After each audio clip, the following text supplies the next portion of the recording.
Standing here at the Heathrow International Trading Estate, you can almost feel the echo of history.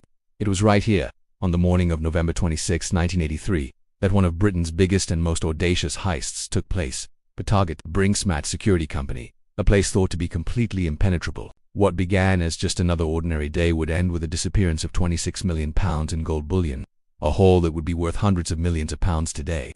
This wasn't just a robbery, it was a story that would become legendary. The key to the entire operation was an inside man, a security guard named Anthony Black. He was the one who provided the gang with all the crucial details. The layout of the warehouse, the security routines, even the weaknesses in the system.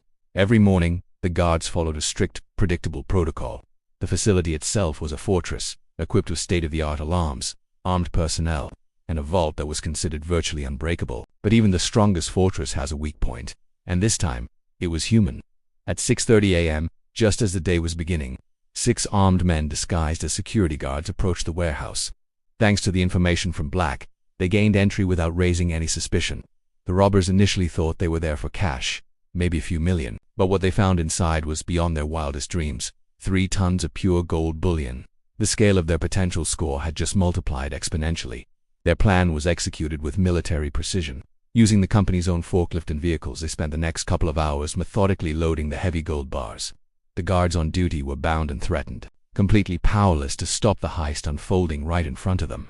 The robbers were calm, controlled, and knew exactly what they were doing. By the time they drove away, they had pulled off the crime of the century. When the alarm was finally raised, the response was massive. Scotland Yard's elite flying squad descended on the scene, their faces grim as they began to grasp the sheer scale of the theft. The investigation that followed became one of the most extensive and complex in British criminal history. Detectives were thrown into a race against time, trying to piece together clues and track down both the perpetrators and the stolen gold. But this is where the story takes another turn. Getting the gold was one thing, selling it was another. A criminal mastermind named Kenneth Noy was brought in to handle the disposal. The 3 tons of bullion were melted down, mixed with other metals to disguise its origin, and then recast.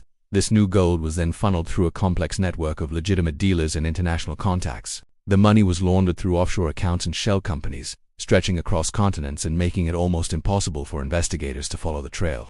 The Brink's robbery sent shockwaves through the entire security industry. Procedures were completely overhauled, not just at Brink's, but everywhere. It was a brutal lesson in the importance of unpredictable routines and thorough background checks.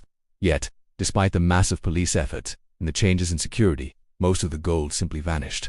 It was absorbed into the global market, never to be seen again. This led to what's known as the Brink's curse, as many people connected to the stolen gold, from the robbers to those who helped launder it, met with violent ends. Even today, for decades later, the case remains active. Modern forensic techniques are being applied to old evidence, hoping to uncover new leads. The unrecovered gold, now worth an astronomical sum, continues to fascinate the public and investigators alike. The mystery of the missing gold is as captivating now as it was back then. The Brink's robbery wasn't just a heist. It was a watershed moment that permanently changed the landscape of security and crime in Britain. And while some of the people involved were eventually caught and convicted, the vast majority of the gold was never recovered. That's the real legacy of this story, the enduring mystery of where 3 tons of gold bars might be hiding today. It's a reminder that sometimes, the biggest crimes leave behind the biggest questions. Thanks for watching, and if you enjoyed this story, don't forget to like and subscribe for more.